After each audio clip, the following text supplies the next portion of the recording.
Serious damage to a popular landmark in town.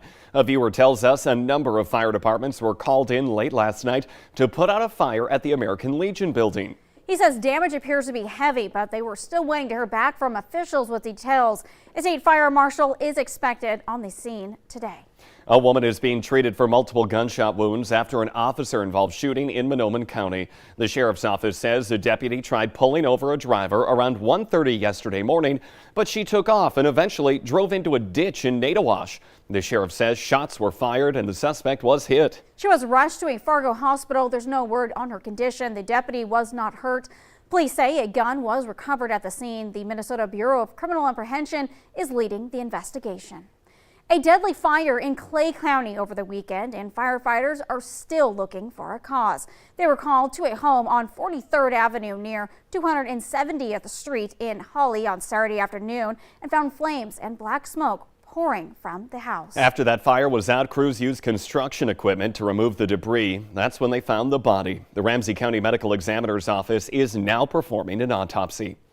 6:51 on this Monday morning. Let's get a check of your forecast out there. Some folks might have to brush off a little snow from the car this morning, Lisa. Yeah, that's especially the case in the Southern Valley. Fargo-Moorhead has been right on the very edge of that snow that moved through and is still working its way through parts of the valley. So we didn't see much. It's farther south over into places like Hankinson down at the Dakota Magic Casino. We've been showing you the snow there. That has eased up for you too. So things are starting to quiet down, but you might have to do some cleaning up. You might want to give yourself a little extra time today heading out. Here's a look at our conditions right now. It's 17 degrees in Fargo. We've got some cloud cover overhead. 13 in Grand Forks. It's 8 in Thief River Falls. 10 in Bemidji. 21 in Fergus Falls. And Devil's Lake's checking in at 16. So not too bad. And we are not showing you wind chills this morning because they aren't too much of a factor either. We're looking at very light wind. Northern Valley, less than 10 miles per hour here. We've got some calm reports coming in from Badette through Roseau back over to Devil's Lake. The wind a bit variable here this morning too. And Fargo, a wind speed of about 7 miles per hour, and it's more northerly in Fargo. Other places seeing some light wind as well. So that's great given we just got some fresh snow in parts of the Southern Valley and we're seeing it fall in other places. We're not dealing with the blowing snow like we have so many times this year.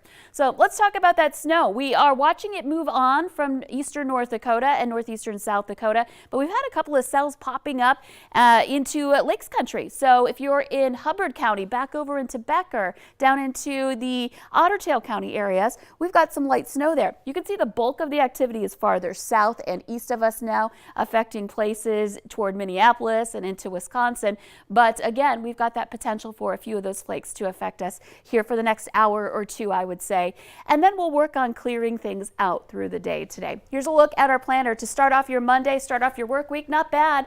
Once the snow clears out, we'll see more mostly sunny to partly cloudy skies, light wind, temperatures into the upper 20s. And check out this work week forecast, even into the weekend too.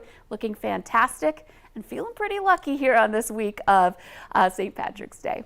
All right, liking that. Lisa, thank you this morning. Time now is 6:53. A residential building in Kyiv, Ukraine is being evacuated after it was hit by Russian artillery today. At least one person has died and at least 3 others were injured. And take a look at that video this morning. Several people were carried away on stretchers as firefighters rescued them from that burning building. There were also other strikes overnight on the nearby towns of Irpin, Bucha, and Hostomel, which have seen some of the worst fighting in Russia's attempt to take that capital. Instagram has now gone dark in Russia. The country shut down the social media platform at midnight. Russian regulators gave people 48 hours to save all their photos and video before that service ended. The move comes after parent company Meta announced it would temporarily allow posts calling for violence against Russian invaders. An award-winning American journalist has died in Ukraine and another wounded by Russian forces in the town of Irpin outside of the capital of Kyiv as they were traveling to film refugees. 50-year-old Brent Renault was in that region working on a project focused on the global refugee crisis. His colleague who was with him at the time recalls what happened during that attack. We crossed the first bridge in Irpin. We're going to film other refugees leaving, and we got into a car. Somebody offered to take us to the other bridge, and we crossed a checkpoint, and they start shooting at us. So the driver turned around, and they kept shooting. The mayor of Irpin now says a journalist will not be allowed into the city following the shooting. People are recovering from injuries and adding up the damage of a multi-car crash on I-29 just south of Grand Forks. The North Dakota Highway Patrol says 20 vehicles were involved in a series of chain reaction crashes Saturday night around 6. Thankfully, none of the people have critical injuries. Troopers say blowing snow was creating whiteout conditions at the time. Some people were involved in the crashes. Others ran off the road. One vehicle crashed into a sheriff's squad car. Janelle Jensen and her husband were glad to get through the crash unhurt. I was scared. I mean, you think the worst is going to happen. I never in my life thought that we were just going to make it through unharmed. The Grand Forks County Sheriff's Office says a number of vehicles were headed to a concert at the time of the crashes. A 14-year-old Minnesota boy is in custody for the death of a family member over the weekend. Police in Duluth responded to a medical call and found a 19-year-old woman injured and unresponsive.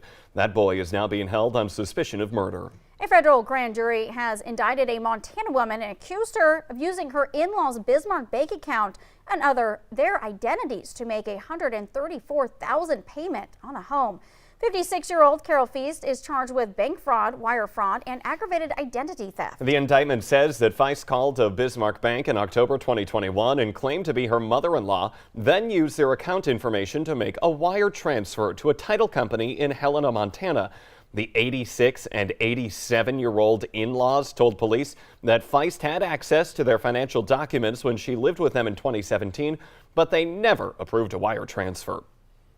New social media apps are popping up constantly. That makes it hard for parents to keep up. One company helps parents monitor their kids' online habits, and they compiled a list of dangerous apps you need to watch out for. The Valley Today's JC Dodd joins us live in studio with some details. Good morning, Jordan Phoenix. Yes, Bark is an online app that monitors dozens of platforms for potentially dangerous content that could end up at your child's fingertips. The company compiled a list of the 12 most dangerous apps for kids.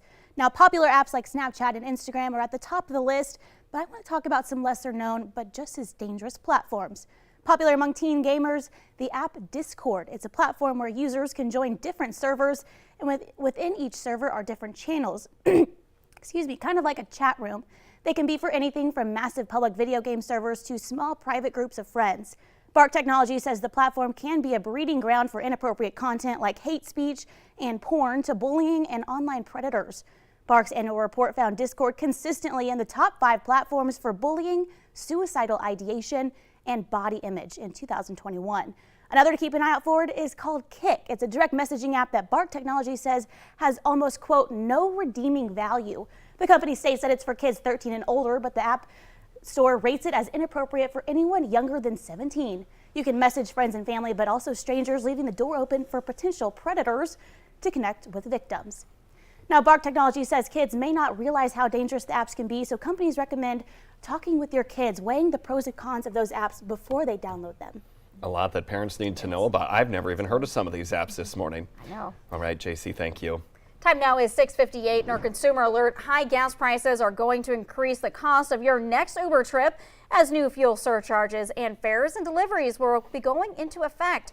Uber rides will cost anywhere from 45 to 55 cents per trip, and Uber Eats, because of high gas prices, those surcharges will vary based on the trip distance and gas prices in each state. The extra money will go directly to the drivers who are responsible for filling their own tanks to give you a ride or make a delivery. Uber says the fees will last for at least 2 months. The GOAT is retiring. No, we're not talking about the animal. Take a look. There he is. Quarterback Tom Brady says he's coming out of retirement again and will join the Tampa Bay Buccaneers. Brady retired just 40 days ago, but he says during that time he realized his place is still on the field. He says he loves his teammates and supportive family. He led the Buccaneers to the Super Bowl win in 2021.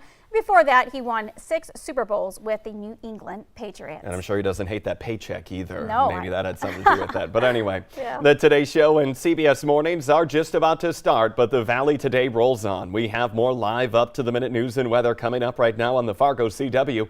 That's where you can find Lisa Green as she talks about some snow that moved through overnight and this morning and what you can expect for some more mild temperatures in the coming days. She's over on the CW. Otherwise, have a happy and safe Monday.